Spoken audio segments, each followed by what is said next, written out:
Hello and welcome back. So this week we're going to be doing a custom restoration of a Morris J van made by Dinky. I think it's model 260 and it was made sometime in 1955, 1960. So it's over 60 years old. Now the van is missing its tyres, but it's quite a simple model, so it only really has tyres to lose and no real other fixtures that can get damaged. And it's quite a solid casting. It's quite a good looking thing, the Morris J van, it's quite cute.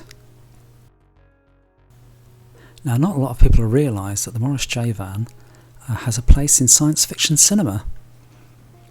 And believe it or not, it is one of the few things which can actually demolish a Dalek, no problem. And if you've ever seen the film Daleks Invasion Earth 2150, I think it's called, you will see a Morris J van demolish loads of Daleks very easily on the street and make you wonder how on earth the Daleks ever invaded Earth in the first place. So what I'd like to do is do a little bit of a customisation on this and make it represent the vehicle in the film. Now obviously the vehicle in the film is obviously an ex-Royal Mail van which has just had the lettering removed and has a roller shutter up the back. We won't worry about little details like that. And one of the other things it has black wheel arches, because the vans that were made for the Royal Mail had actually got rubberised wheel arches, according to Wikipedia, and they were always seen to be black. Okay, so on this model it's only one little rivet to drill out, and the back end is kind of hinged as the number plate.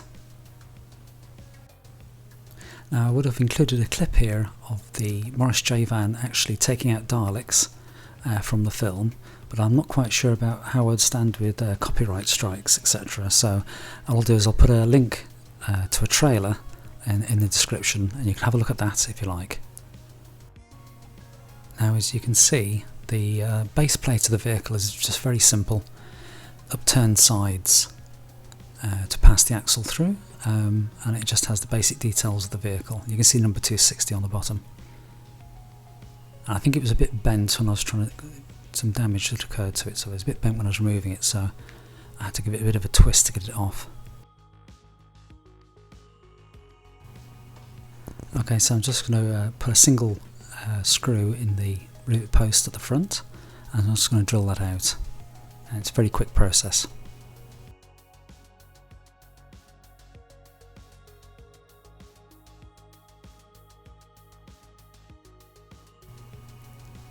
Okay, so moving on to fun with dangerous chemicals again. So this might be one of the last models I actually use paint stripper on, because I think I'm going to move completely over to using caustic soda, because it's slightly cheaper and it's a bit quicker, it has to be said. So anyways, we're just using up the paint stripper, and again, these older paints, they do withstand the paint stripper very well, so I think I had to do this one twice, I think. But again, because it's red, quite often you get this sort of curry effect in the tray, which looks kind of disturbing, it has to be said. It does look like what you've just been eating out of it. So what we'll do is let this sit for a little while, it'll get scrubbed off, and then we'll give it a wash with soap, well, detergent, to make sure there's no oils and stuff still on the surface that'll ruin the paint job. And we'll cut through to another part of the build. So here I'm just going to paint the base plate. I'm going to actually paint it satin black, and I'm just masking the wheels so I don't accidentally paint them, because what I want to do on this is not actually take the wheels off the axles, because I'm just being worried of damaging the axles or making the round bits on the ends of the axles look a bit uneven. So I'm just going to mask them, and then we'll spray the base plate.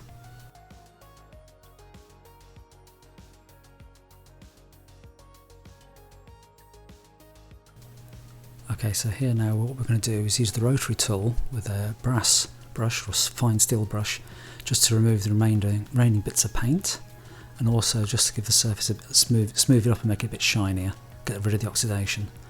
But again, because this is like a very old casting, it has like a character to it. It's not completely smooth, so I don't want to like rub it down so much it's too perfect, if you understand what I'm getting at. And obviously try not to take any skin off my fingers in the process. Here I'm just using a small file to remove some flashing from the moulding when the car was originally made. I don't want to make it too perfect, but I think the flashing is just quite obvious here under the headlights, so I'm just going to give it a little bit of a file down.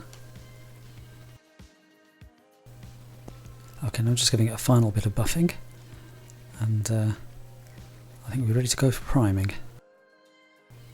So with the primer I'm not really looking to produce a perfect coating, just enough for the paint to bite onto it, if you know what I mean.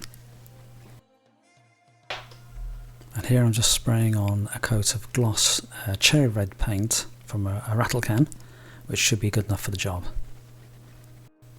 I always find that strong colours usually cover very well, so you usually have to give one coat for something like this. You don't really have to build it up too much. Just don't put it on too thick, obviously. Now I'm just going to mask the van up so that we can spray the roof black.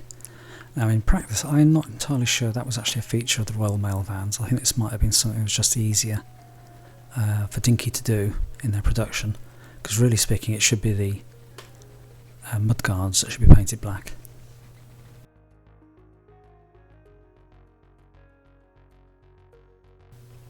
And again, toilet roll is a great way of holding the model still whilst you're spraying it.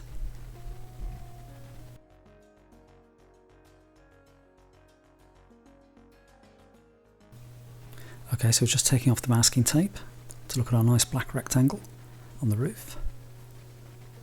And it's come out nice and neat.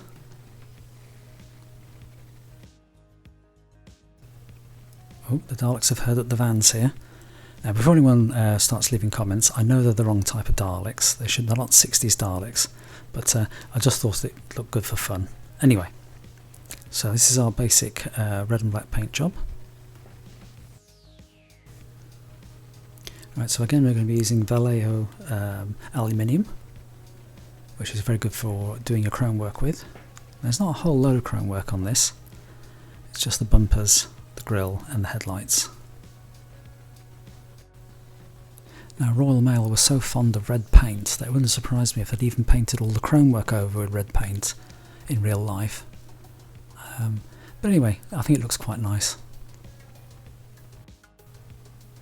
I'm not sure how quickly I'll be able to do videos for a little while, because I've actually, believe it or not, at my age I've gone back to school and I'm doing a 2-year photography course, so I'm in with the young ones, learning art history and stuff like that, so it's a great experience, learning a curve. I wish I'd done it originally back in the day, but you have to do what you do.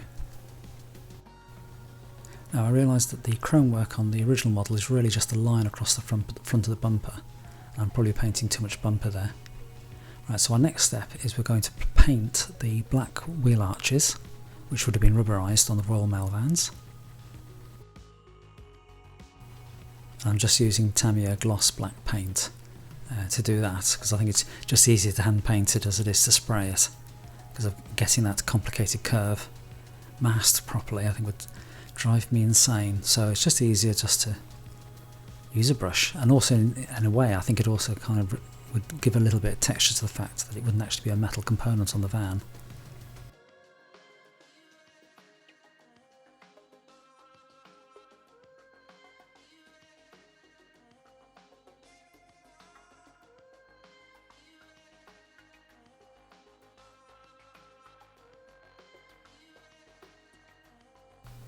Yeah, it took a surprisingly long time to paint the wheel arches, so sorry about the dead space there. I did repaint the wheels red as well, but I can't remember where the video's gone, so anyway, just trust me that I did it. So again, we're using very hot water, the tyres have been dipped in to make them soft, so that makes them easy to go onto the hubs. Okay, so reassembly of this is going to be very easy. It's just a question of putting the base plate back into position and then screwing that screw in, and that's it. The base plate was also quite bent, and having straightened it out, it actually went back on the van much easier than it came off. I had intended to recreate the scene in the film where the Morris J van runs the Daleks over, but I'm so tired. I just thought, oh, we'll use your imagination, and you can pretend that this has got the same budget as the original film did. There you go. I mean, who'd notice the difference? It looks very realistic, I think. There you go.